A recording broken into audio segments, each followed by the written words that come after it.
Hola, soy Mauricio José Schwartz y esto es El Rey va desnudo. Imaginémonos la actual pandemia mundial sin Internet, sin posibilidades de teletrabajo, lo que implicaría o dejar de trabajar del todo o jugarse la vida yendo y viniendo del trabajo, que es algo que muchos hacen, pero muchos pueden no hacer gracias a la red.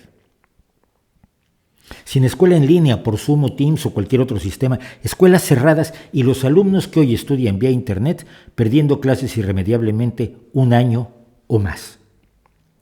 Sin posibilidad de socializar en línea, de enviar mensajes o correos a quienes queremos, ya no digamos hacer videoconferencias, reunirnos en grupos de interés, hablar. Sin entretenimiento en línea, sin series a petición, películas, YouTube, Spotify, con la radio y la televisión dosificando nuestro entretenimiento y visión del mundo como una pequeña mirilla para ver lo que pasaba afuera de casa en lugar de una ventana mágica que nos deja mirar a través del tiempo y el espacio. Sin poder comprar de modo remoto mucho de lo que necesitamos, obligándonos a no tenerlo o a obtenerlo aumentando nuestro riesgo de contagio yendo mucho más de compras, porque cada repartidor de empresas de logística, supermercados, etcétera, está ahorrándole un riesgo mortal a docenas de familias todos los días. Todos los días. Por cierto, denles propina. Sin tener datos de cuánto ocurre con la pandemia en el resto del mundo, limitados a los medios de comunicación habituales y a su línea editorial generalmente política, más interesada en hacer oposición o exaltar al gobierno que en generar información. Que sí, la desinformación también corre en línea, pero podemos refutarla. Sin Internet era más difícil hacerlo. A mí me tocó vivirlo. Sin que muchísimas actividades políticas, sociales y culturales se puedan disfrutar. Nada de reuniones de trabajo, de sesiones legislativas, de conciertos virtuales, de públicos a distancia, de un sustituto de esa vida social que nos define como especie, por insuficiente que sea. Sin poder opinar, ya sea inteligentemente o no inteligentemente, a lo bobo o con buen juicio, a gritos o no en Facebook, Twitter, Instagram o en el grupo de los padres del balonmano de la niña.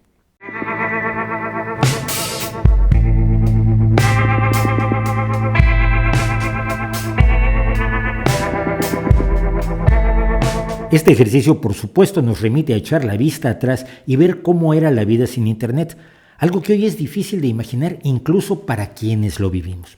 El otro día alguien, y siento no tener el nombre, comentaba que si uno nunca había visto un mapache y no tenía un zoológico a mano, para verlo tenía que desplazarse hasta una biblioteca pública, en el horario de la biblioteca. Buscar en un fichero de cartulina el libro adecuado, llenar un volante a mano, llevarle el volante a la persona responsable de la biblioteca para hacer que esa persona fuera al estante correspondiente y recuperara el libro para llevarlo al consultante, que entonces podía llevarlo a una mesa de estudio y ver al fin la página con la anhelada imagen del mapache. Generalmente una. Hoy basta escribir mapache en Google Images para obtener literalmente miles y miles de imágenes de mapaches robando comida, con crías en árboles, de mascotas, gordos, amenazantes, sacando la lengua, con una flor en el agua, en bicicleta, etcétera, etcétera. Ese ejemplo es menor comparado con otros muchos. El alcance de Internet no era muy claro para nosotros allá por 1982, cuando a falta de red mundial teníamos BBS o boletines o tablones electrónicos a los que nos conectábamos con nuestros módems de 14.400 baudios usando una línea telefónica. Por sonido. Nuestro módem se comunicaba con el del tablón electrónico haciendo así, lo que se llamaba handshake o apretón de manos, para ponerse de acuerdo y permitirnos empezar a navegar.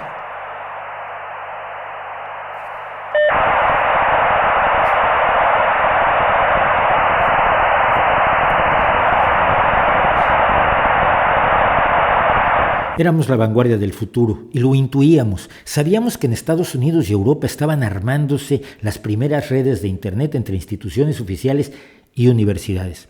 El asunto empezaba a abrirse al público, especialmente desde que Tim Berners-Lee creó el protocolo HTML y con él inventó la World Wide Web o Internet gráfico en 1990, que llegó al público en 1994. Algunos rápidamente empezamos a aprender lenguaje HTML para escribir nuestras primeras páginas web. Como dijo Pablo Neruda, confieso que he vivido en Internet. Esta fue mi primera página personal en 1995 en la comunidad del tablón electrónico Spin. Mucho de la interacción que teníamos en esa comunidad, una comunidad que existe aún hoy, por cierto, se dedicaba a imaginarnos ¿qué se podría hacer cuando tuviéramos Internet? Allí por primera vez vimos posibilidades, hubo enamoramientos, rupturas y matrimonios. Formamos un grupo de música, se armaron empresas. Éramos un ensayo pequeñísimo de lo que podía ser la red con mayúsculas. Y por supuesto, si ven el torpe y anticuado banner a baja resolución que adornaba mi página, ya nos preocupaban cosas como la libertad de expresión en la red.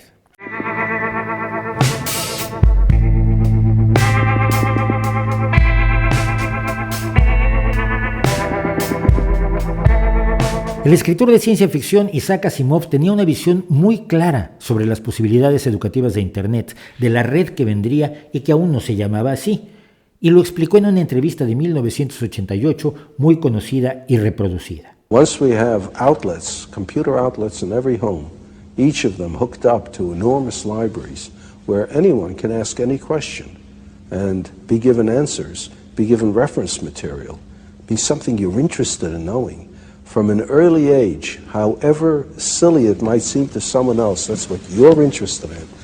And you ask, and you can find out, and you can follow it up.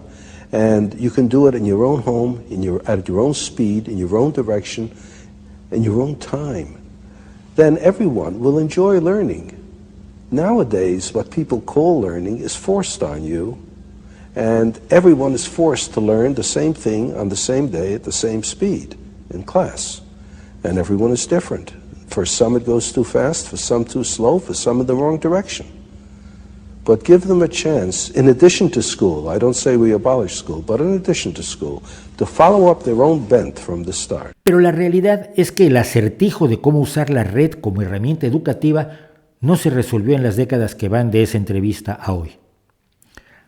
Igualmente nunca supimos, pese a los intentos realizados, cómo dar clases por televisión de manera eficaz con resultados positivos medibles. Del mismo modo, no tenemos claro cuáles son las mejores técnicas pedagógicas para usar Internet como medio educativo y, de hecho, en Internet se ha copiado mucho de lo poco útil que tuvo la televisión educativa con resultados francamente poco halagüeños. Y es que, miren, después de todo, quienes tenían poder político y económico para exigir una solución educativa vía la red, no lo hicieron porque tenían las escuelas a una distancia razonable, buenas escuelas, podían ir a pie a ellas o tenían los autos y autobuses para ir a esas escuelas. No lo necesitaban. Y quienes más se podían beneficiar de la solución educativa vía Internet, quienes tenían lejos de casa escuelas con pocos recursos, profesores heroicos pero con frecuencia insuficientes, elementos pedagógicos limitadísimos y a veces ni siquiera un edificio para el salón de clases, ni siquiera pupitres. No tenían y no tienen hoy la fuerza política y económica necesaria para exigirles a gobiernos, empresas e investigadores de las grandes universidades que abordaran su problema. Así, llegamos a la pandemia de coronavirus SARS-CoV-2 absolutamente impreparados. Las clases se han seguido dando más o menos al buen y leal saber y entender de cada profesor o escuela, que muchas veces tuvieron que aprender a usar la tecnología a partir de cero. Ahora algunos están empezando a investigar y difundir datos que pueden sonar incluso ingenuos.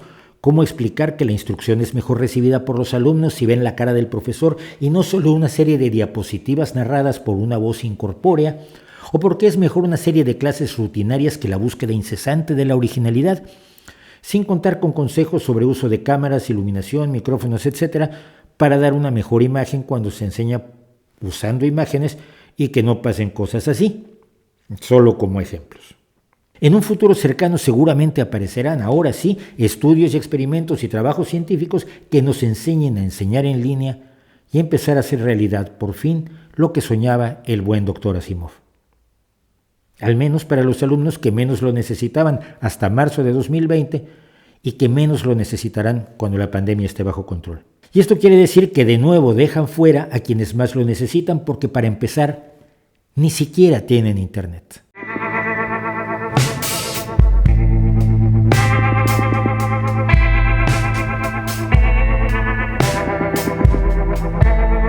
Según datos de UNICEF, una tercera parte de todos los niños entre 13 y 17 años, es decir, sin contar a los universitarios, no tienen Internet en casa. A Internet está conectada, de alguna manera, la mitad de los seres humanos a día de hoy.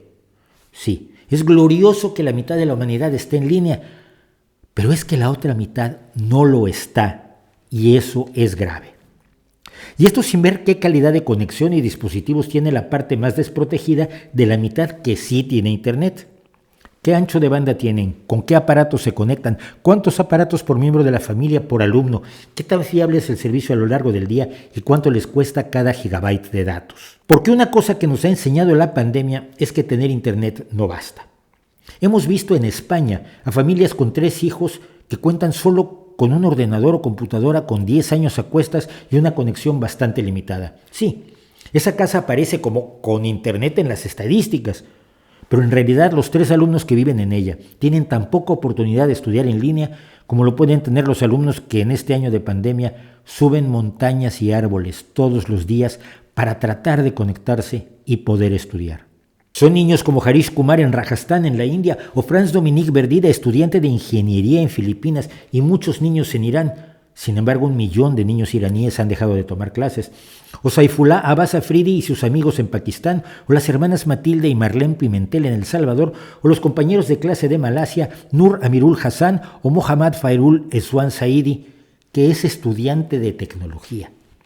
Y muchos de ellos toman clases solo con un teléfono móvil, salvo que tengan la suerte de Jessamay Gaviana, también de Filipinas, a quien le regalaron un portátil cuando se dio a conocer su esfuerzo por estudiar. Y Gaviana es estudiante de educación, va a ser profesora. Hay tantos relatos de alumnos haciendo todo tipo de esfuerzo por conectarse y poder estudiar que los medios se lo están pasando maravillosamente bien, igual en Indonesia que en Haití, en Bolivia o en Afganistán. Son historias humanas, motivadoras, conmovedoras, pero allí se queda el asunto. Gloria al reportero, publicidad para el medio y el alumno a subir montañas o árboles. Así que para educar por Internet se necesita Internet de gran ancho de banda y a precios accesibles.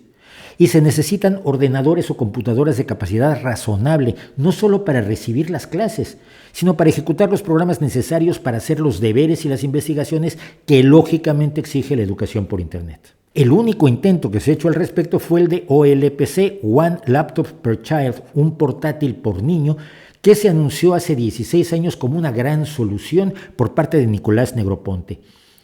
El proyecto murió ante su incapacidad de cumplir su promesa de un portátil de $100, las guerras del software entre quienes querían software libre y quienes preferían software comercial y el exceso de promesas que se hicieron sobre el ordenador X o 1 que no se cumplieron.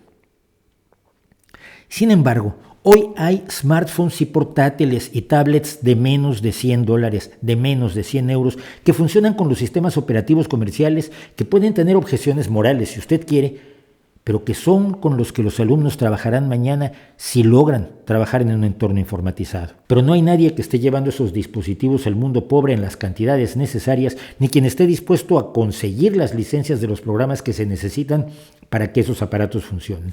Los aparatos son como ventanas cerradas. Son las aplicaciones y la conexión a Internet los que abren la ventana al mundo, si me perdonan la metáfora. Internet no es un lujo. No lo fue nunca, aunque en un momento lo pareciera. Y no puede ser un lujo de cara a un futuro compartido por toda la humanidad. Un futuro que no podemos eludir que será compartido, como lo ha demostrado la propia pandemia.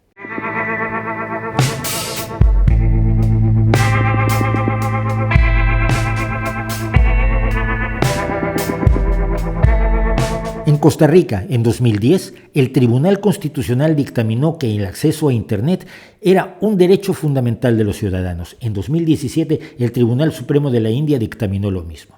Son determinaciones maravillosas, progresistas, dignas de aplauso, pero hacerlas efectivas ya es otra cosa. Como dicen en mi pueblo, el prometer no empobrece, el dar es lo que aniquila. En 2020, Costa Rica, que es un país pequeño, alcanzaba luego de un esfuerzo impresionante más de un 80% de cobertura a nivel nacional, aunque a nivel rural el número es bastante más bajo. En otro esfuerzo enorme, la mitad de los indostanos tienen acceso a Internet hoy en día. Es decir, la otra mitad, casi 700 millones de personas en la India, no la tienen. En mayo de 2011, el relator especial de la ONU sobre el fomento y protección del derecho a la libertad de opinión y expresión, Frank LaRue, presentó un informe con 88 recomendaciones, varias de ellas sobre la necesidad de Internet para todos. Decía: a diferencia de cualquier otro medio, Internet permite que las personas buscan, reciban e impartan información e ideas de todo tipo instantáneamente y de modo barato a través de fronteras nacionales. Por eso consideraba la red un habilitador de los demás derechos humanos. Y así informó que todos los estados deben asumir como prioridad el acceso a Internet y hacerlo accesible y económicamente asequible a toda la población. Seguramente le aplaudieron mucho. Pero casi ningún país tiene acceso universal a Internet, ya no digamos acceso de banda ancha, que es el necesario para estudiar y para muchas otras cosas. Muchos derechos que consideramos esenciales y que están consagrados en la Declaración Universal de los Derechos Humanos de la ONU no se pueden ejercer hoy en día plenamente si no es con acceso a Internet. Derecho a la información, a la libre expresión, a la educación, derecho de reunión, derecho a compartir los frutos de la ciencia, la tecnología y el arte, derecho a la libertad misma, que solo es concebible en personas bien informadas. El acceso a Internet no es solo la conexión a la red. Es que esa conexión sea asequible. La variedad de precios que tiene un gigabyte en Internet es aterradora. Desde el equivalente a 9 céntimos de dólar por giga en la India y 11 céntimos en Israel, hasta los 27,41 dólares que cuesta en Malawi, los 27,22 que cuesta en Benín y los 23,33 que cuesta en Chad. Y nadie se sorprenderá al saber que los tres son países pobres.